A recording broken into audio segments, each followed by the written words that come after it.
जय हिंद साथियों, वंदे मातरम, भारत माता की जय। आप सभी को साधुवाद, आशीर्वाद। सांझ की बेला है, अब कुछ ही समय के पश्चात सांझ हो जाएगी, शाम हो जाएगी, सूर्य अस्ताचल पर चला जाएगा, अंधेरे का साम्राज्य छाएगा। फिर चंद्रमा आकाश में आकर के हमें रोशनी देने का प्रयास करेगा। हम उस रोशनी में सामने वाले की हरकतों को देख नहीं पाएंगे, लेकिन गतिविधियों पर नजर तो अवश्य रख पाएंगे। संसार की यही परिक्रमा है, संसार की यही लीला है। अब आकाश में सूर्य है और सूर्य की रोशनी में हम संसार की हर गतिविधियों पर नजर डाल सकते, देख सकते हैं। लेकिन जैसे ही सूर्य का अस्त होगा, यहां पर अंधेरा और तमस का साम्राज्य छा जाएगा पूरे विश्व में। लेकिन इसका अर्थ यह नहीं होता कि अंधेरा तमस जब समाप्त हो जाएगा, अंधेरा और तमस का साम्राज्य जब होगा, तब सूर्य की रोशनी प्राची से अवतरित नहीं होगी। यह मिथ्या कल्पना है। अवश्य कल पुनः सूर्य उदय होगा। देख रहा हूं वर्तमान में हमारे सनातन संस्कृति के रक्षक स्वामी यति नरसिंहानंद सरस्वती जी के बारे में बहुत सारी विभत्स टिप्पणियां, धमकियां मैं देख रहा हूं सोशल मीडिया के माध्यम से, न्यूज चैनलों के माध्यम से, जो लोकल चैनल है उनके माध्यम से। कुछ मौलाना, कुछ मुसलमान, कुछ एक मुसलमान विधायक सरेआम सर कलम करने की धमकी देता है यति नरसिंहानंद सरस्वती को। यह सब्जी है क्या वो जो तुम तोड़ दोगे उन्हें? साधु संतों के चक्रव्यूह में फंसने का प्रयास मत करना। अपनी राजनीति मंदिरों में मत घुसने देना। वो विधायक कहता है, मैं नहीं जानता उसको, वो कौन है, लेकिन वो कहता है, उसका स्टेटमेंट अभी मैंने इस समय देखा, इसीलिए मुझे बड़ी पीड़ा हुई और इसीलिए मैं लाइव के माध्यम से मैसेज देना चाहता उस विधायक के पास।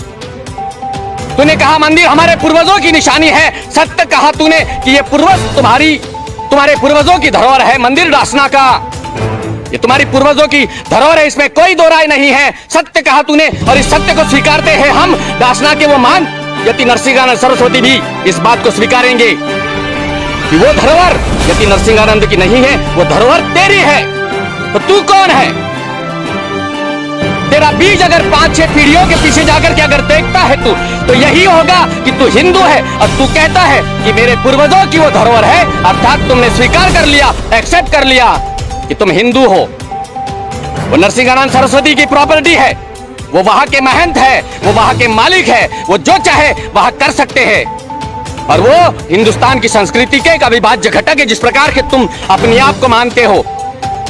नरसिंहानंद सरस्वती जी का मंदिर है, वो उनका आश्रम है, वो जो चाहे वहां पर कर सकते हैं। अपने आश्रम पर संवैधानिक उनको पूर्ण रूप से अधिकार है। वो चाहे वो लिख सकते हैं, वो किसी का भी नाम लिख सकते हैं, तुम्हें आपत्ति की आवश्यकता नहीं है। और वो आपत्ति दर्शाना अर्थात तुम्हारी बौखलाहट और तुम्हारा डर दर्शाता है। तुम्हें ये मत समझो कि स्वामी यति नरसिंहानंद सरस्वती अकेला है वहां डासना में, उत्तर प्रदेश में तो नहीं, पूरे भारतवर्ष का सन्यासी उस यति नरसिंहानंद सरस्वती के साथ खड़ा मिलेगा। अगर थोड़ा सा भी तुमने चूचपाट करने का प्रयास किया तो यह आचार्य सूर्य सागर गुजरात से निकल करके डासना मंदिर पहुंचेगा। तुम ज्यादा हवा में मत उड़ो और ये मत कहो कि हम मंदिर में जाएंगे। विधायक, तेरी हिम्मत है, तू विधायक है ना, तू घुस करके दिखा मंदिर में। मंदिर हिंदुओं की प्रॉपर्टी है। जिस प्रकार तुम्हारे मस्जिदों में हम हिंदुओं को प्रवेश नहीं दिया जाता, इस आधार से तुम उस डासना के मंदिर में घुसने का दुस्साहस करेगा। अगर तू दुस्साहस करेगा तो परिणाम भी भुगतना पड़ेगा, क्योंकि इतना याद रखना, हिंदुओं ने चूड़ियां नहीं पहनी है। वो हिंदू कांग्रेस का हिंदू नहीं है, कांग्रेस के शासित प्रदेशों का वो हिंदू नहीं है।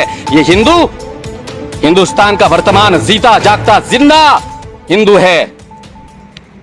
वहां अगर वो महंत पार्टी लिखते, बोर्ड लिखते हैं बोर्ड पर कि यहाँ मुसलमानों का प्रवेश निषेध है, तो निषेध था, है और रहेगा। तुमने कहा कि वो पार्टी, वो बोर्ड मिटा करके रहेंगे। अरे पहले तुम शिया सुन्नियों के जो तुम्हारे अंदर नफरत का बीज है, उसको तो तुम पहले हवा दो, पहले उसे तो सॉल्व करो, फिर उसके बाद हिंदुओं के अंदर कटाक्ष करने का प्रयास करना। डिबेट करने की क्षमता नहीं तुम्हारे अंदर और तुम धमकी दोगे उस सन्यासी को, तो ये मत समझना कि वो सन्यासी अकेला है वहां। उस सन्यासी के साथ पूरा भारतवर्ष का सन्यासी खड़ा रहेगा। और सबसे पहले ये आचार्य सूर्य सागर गुजरात की भूमि वडोदरा से आह्वान करता हूं, चैलेंज करता हूं, ये सन्यासी यति नरसिंहानंद सरस्वती के साथ खड़ा रहेगा। मेरा हर शिष्य उनके साथ खड़ा रहेगा। नरसिंह सरस्वती को तुम क्या नरसिंह जानते हो? ये शब्द क्या है? इस शब्द की ताकत तुम्हें पता है? ये क्या है? नरसिंह अवतार के बारे में सुना है तुमने? उसे बुजुर्ग समझने का चेष्टा मत करना, उसे बूढ़ा समझने की चेष्टा मत करना। शेर बूढ़ा होता है ना, फिर भी वो शेर होता है। मरा हुआ शेर भी शेर होता है, उसके पास जाने की हिम्मत कोई नहीं कर सकता। हिंदुओं को चैलेंज करने की जो तुम्हारी बार बार जो बौखलाहट है ना, इसे अब तुम्हें दबाना होगा। फिर कहते हो हम लोग खतरे में है, खतरे में नहीं आओगे तो और कहाँ आओगे? क्या होगा तुम्हारा? जो भी मैं तेरे बारे में ज्यादा जानता नहीं, और मैं तेरा नाम भी नहीं जानता। तू है कौन? और मुझे तेरा नाम जानने के बावजूद भी अगर मुझे पता चलता तो लेने की जरूरत नहीं तेरा नाम। बस अपनी मर्यादाओं को उल्लंघित करने का प्रयास मत करना। ये मत समझना कि तुम पीछे से वार करना जानते हैं तो हम भी पीछे से वार करना जानते हैं। जैसी करनी वैसे भरनी, ये शब्द हम परमात्मा के अधीन नहीं है कि परमात्मा ने ये शब्द दिया है जैसी करनी वैसी भरनी। नहीं, टिट फॉर टैट, जैसा तुम बीज बोओगे उसी प्रकार से हम भी तुम्हें फल देने की चेष्टा करेंगे। तुम पीछे से वार करोगे, हम भी पीछे से ही वार करेंगे। वो गया वो समय कि हम सामने से लड़ाई करेंगे, नहीं करेंगे हम लड़ाई। और जितने भी हिंदू जुड़े हुए हैं, सिर्फ यति नरसिंहानंद सरस्वती ही एक अकेली मूर्ति नहीं है। सन्यासी हर व्यक्ति जो भी है, सन्यास के पीछे की भावना मत देखो, उसके कर्तृत्व को मत देखो। वो हिंदुस्तान की सबसे बड़ी संपत्ति है, वही उसी दृष्टि से तुम्हें देखना होगा। वो जैन है, बौद्ध है, सिख है, चमार है, भंगी है, उसे देखो मत। वो सन्यासी है, हिंदुत्व का रक्षक है, हिंदू का रखवाला है। गुरु ना होते संसार में मिट जाता संसार। अगर तुम्हारा गुरु सुरक्षित रहेगा तो तुम्हें कहीं और ठोर नहीं मिलने वाली। यति नरसिंहानंद सरस्वती के साथ याचार्य सूर्य सागर खड़ा है और रहेगा, और यति नरसिंहानंद सरस्वती के साथ अब हर हिंदू खड़ा रहेगा। इसलिए इतना याद रखना, मंदिर में प्रवेश करने का अधिकार नहीं तुम्हारा। ये प्रॉपर्टी मेरी है, ये प्रॉपर्टी मेरी है। मेरी प्रॉपर्टी में मैं जो चाहे कर सकता हूँ। मेरे प्रॉपर्टी में मैं यहाँ आशियाना भी खड़ा कर सकता हूँ। मेरे प्रॉपर्टी में यहाँ पर मैं बिजनेस भी ओपन कर सकता हूँ, कुछ भी कर सकता हूँ रे। मेरी प्रॉपर्टी तेरे बाप की प्रॉपर्टी नहीं है। मैं जो चाहे वो कर सकता हूँ। तेरे घर में तू नंगा नाच सकता है, तेरे घर में तू नंगा कूद सकता है, पलंग तोड़ सकता है, जो चाहे कर सकता है। तेरे घर में हस्तक्षेप करने का अधिकार मुझे नहीं है, तेरे पड़ोसी को भी नहीं है। तो किस आधार से तूने कहा कि वो साधु नहीं गुंडा है? साधुओं की गुंडागर्दी देखी कहाँ है अभी तक तुमने? जब साधु अपने गुंडे पर उतर आता है तो एक चाणक्य का जन्म होता है, और वो चाणक्य संसार में सम्राट चंद्रगुप्त मौर्य का निर्माण करता है। अगर सन्यासी निर्माण करना जानता है तो विध्वंस करना भी जानता है। ये लोग तुम्हारे पल्ले में नहीं पड़ने वाली ये बातें। संस्कार और साधना का विषय तुम्हारा नहीं है। अगर तुम इसको समझते कभी तो स्वाभाविक है तुम्हारे गंदे मुंह से गंदे शब्द कभी बाहर नहीं निकलते। तुमने कहा बोर्ड परिवर्तित करके दिखाएंगे, दबाव डालेंगे, करो। करने की हिम्मत है, करो। वो नरसिंहानंद सरस्वती की प्रॉपर्टी है, वो चाहे किसी का भी नाम डाल सकते हैं। ये मेरी प्रॉपर्टी है, मैं यहाँ नरसिंहानंद का नाम डाल सकता हूँ। उनकी प्रॉपर्टी है, वो चाहे मेरा नाम डाल सकते हैं। वो उनकी इच्छा पर निर्भर करता है। अगर वो नहीं चाहते हैं म्लेच्छों को अंदर हमारे मंदिर में प्रवेश देना, तो वो उनकी इच्छा पर निर्भर करता है।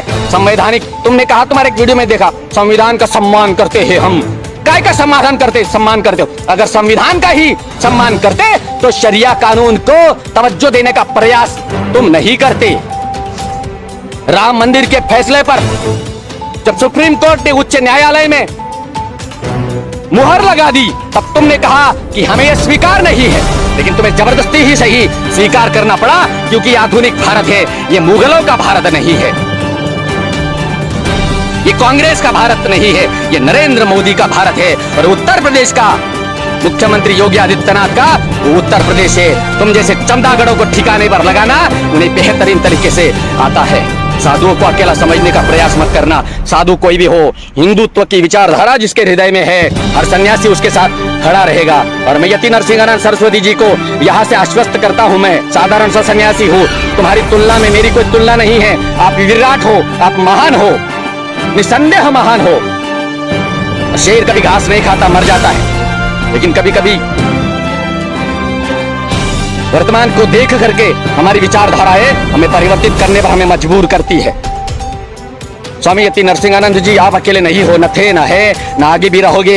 आपके साथ भारतवर्ष का हर संप्रदाय का साधु खड़ा मिलेगा, नागा साधु भी मिलेगा आपको। मैं गुजरात के जूनागढ़ में मेरे बहुत सारे संतों से मुलाकात होती है, सबसे मेरे अच्छे परिचय है। अभी मैं सभी के साथ वार्ता करूंगा। साथियों, यति नरसिंहानंद सरस्वती का साथ दो आप। साला तुमको बोलना पड़ता है, साथ दो, तब जाकर के साथ में खड़े होते हो। लेकिन साधुओं को जरूरत नहीं होती किसी के साथ की, क्योंकि शेरों को किसी के साथ की आवश्यकता नहीं होती है। युद्ध का मैदान, जब युद्ध प्रारंभ होता है तो युद्ध के मैदान में योद्धाओं को निमंत्रण नहीं दिया जाता है, पीला चावल नहीं चढ़ाया जाता है। वहां वो स्वयं पहुंचता है मरने और मिटने के लिए, मिटाने के लिए। उसके बाहु स्फुरित होने लगते हैं। क्या तुम्हारे बाहुओं का खून अब सूख गया है?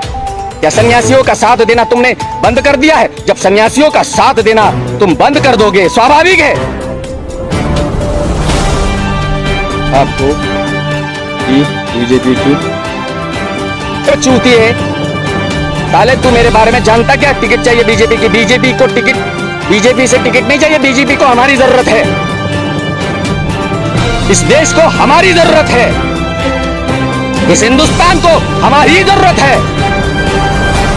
और हमें हिंदुस्तान की जरूरत है, इसलिए यहां पर हुतियापा गुतियापा मत करना, अपनी औकात के अनुसार कमेंट करना, वरना तुम्हें जवाब देना आता है, हमें दोनों तरह से आता है। इसलिए अपनी औकात के अनुसार ही अपना नंबर दीजिए। क्यों अपना नंबर क्यों दे? लिख लो मेरा नंबर, यहां डाल दो, कोई अपना नंबर दो। अबे तुम्हारे पापा का नौकर नहीं मैं, चाहे कोई मेरा अपना ही क्यों ना हो, नंबर दो गुरुजी। अरे ये कोई सभ्यता है? तुम्हें नंबर चाहिए तो तुम अपना नंबर यहां मेंशन करो, ये मेरा नंबर है, हम खुद कॉल कर लेंगे तुम्हें। ये ऑर्डर देना होता है सन्यासी को, गुरुदेव आपका नंबर दीजिए हमें। गुरुदेव का नंबर सबके पास है। याद रखना, साधु संतों को उंगली नहीं की जाती, और उंगली कर दी गई है डासना मंदिर के सन्यासी को। अब अपनी मर्यादाओं के बाहर जब तुम फड़फड़ाओगे तो तुम्हें परिणामों का सामना भी करना पड़ेगा। जय हिंद साथियों, वंदे मातरम, भारत माता की जय। किसी की भावनाओं को ठेस पहुंचाना मेरा धर्म नहीं है, लेकिन देश के गद्दारों को और मूर्खों के भावनाओं को ठेस पहुंचाना धर्म है मेरा। अगर कोई मेरा अपना है शिष्य और मूर्खता करेगा तो भी उसके साथ में वही व्यवहार करूंगा जो एक शत्रु के साथ किया जाता है। हजार शत्रुओं के साथ उठना बैठना जीवन का प्रतीक है, लेकिन एक मूर्ख शिष्य को साथ रखना मृत्यु का प्रतीक है। इसलिए मूर्ख शिष्य दूर रहे मुझसे। रही बात डासना मंदिर की, डासना मंदिर जैसा पहले था आज है और वैसे ही आगे रहेगा। तो ये विधायक, क्या नाम था उस लकड़ बग्गे का, मैं नहीं जानता, कहा कि यहाँ तो सारे के सारे हिंदू मुसलमान मिलजुल करके रहते हैं। हमें पता है तुम कितने मिलजुल करके रहते हो, मिलजुल करके तुम रहो। जो गद्दार तुम्हारे साथ हिंदूवादी विचारधारा को छोड़ करके तुम्हारे तलवे में पड़ा हुआ है, उसे हम हिंदू मानने को राजी नहीं है। तो डासना मंदिर के उस तख्त को, उस चित्र को, उस पर लिखे हुए जो भी स्लोगन है, उसको परिवर्तित करने का दुस्साहस कोई भी ना करे, कोई भी नहीं करे, चाहे कोई भी हो। जय हिंद, वंदे मातरम।